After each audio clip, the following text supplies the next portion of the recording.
We are tracking heartbreaking news out of Cranston, where police tell us a 4-year-old child was shot in the head by his father this morning. That young boy at this hour fighting for his life. The father now facing charges. Thanks for joining us at 5:30. I'm Tiffany Murphy. ABC 6 News reporter Daniel Coates joins us live in Cranston with an update on this case. Daniel.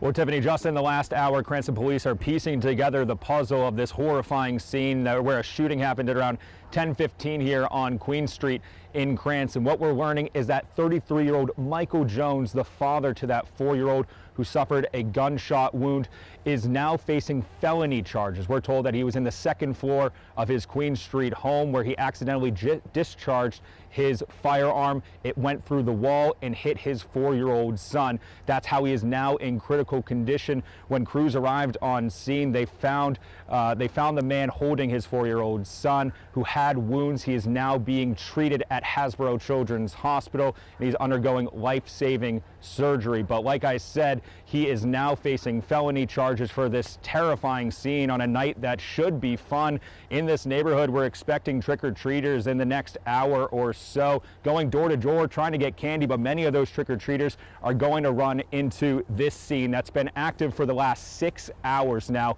Again, this house, the focus where the shooting happened. We have Cranston investigative units still on the second floor gathering information and evidence, and residents in this neighborhood tell me they heard it all this morning.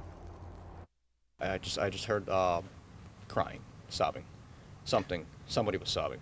Around 10:30 this morning, Troy heard a loud pop coming a few doors down from his Queen Street home. To me, that it had to have been a gunshot. I gave it a second to see if it wasn't, but then I put 2 and 2 together after I heard crying and shouting. And then once I did give it a second, I came outside to a street full of officers.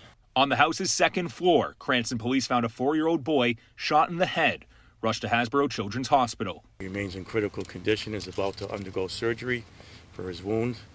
We do have the people that were inside this residence at the time, including the child's biological father. He's back at the police station, detained at this point. The boy's father known to police, but they're unsure who pulled the trigger and what led up to this. Crews waited outside the home this Tuesday to investigate. We don't want to speculate what happened inside this house until we get a search warrant.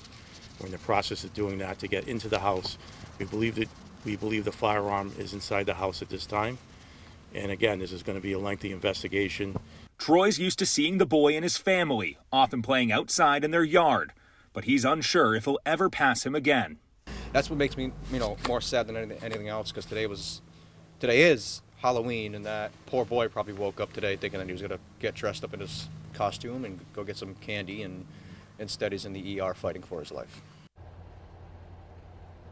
And Jones is expected to be arraigned at Cranston Police Headquarters on charges of felony assault, possession of a firearm by a prohibited person, as well as firing in a compact area. Again, investigators are still here. They are still going into the house, gathering information and evidence, but we're expecting a decent amount of people still in this area. It's Halloween night. They're going to be running into this scene that doesn't seem like it will be closing anytime soon. For now in Cranston, I'm Daniel Coates, ABC 6 News.